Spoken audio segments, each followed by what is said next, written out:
Бара ибн Азиб радиаллаху анхудан риваят бар, пайғамбарыбыз саллаллаху алейхи ва саллям өкім берген дейді. Эмнеге? Би иядатил марид ва иттибаил жанаиз ва ташмитил атис ва ибрарил муқсим ва насрул мазлум ва иджабату даи ва ифшаус салам.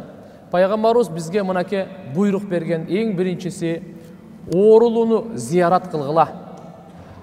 Қандай ғана оору болбосын. Пайғамбарыбыз саллаллаху алейхи ва саллям жаш балдар ооруп қалса дағы зияратқа барат эле. Мусульман емес ооруп қалса дағы зияратқа барат эле. Мусульман ғана емес, мусульман емес, бір жөт еврей бала ооруп қалды, пайғамбарыбызға қызмат қылған бала эле. Пайғамбарыбыз аны зиярат қылғанға барды. Барса ооруп атқан екен.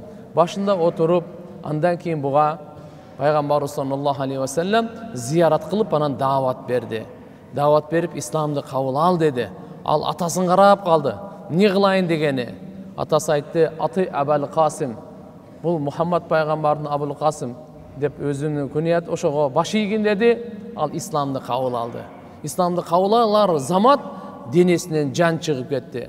Пайғамбарыбыз үйінен шыққаннан кейін Альхамдулиллахиллади анқадаху минан нар.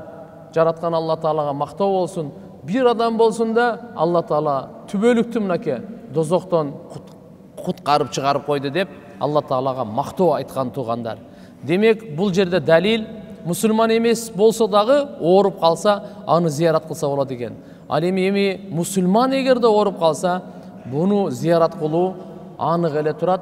Бұл мұсылмандардың мойнындағы важип амалдардан.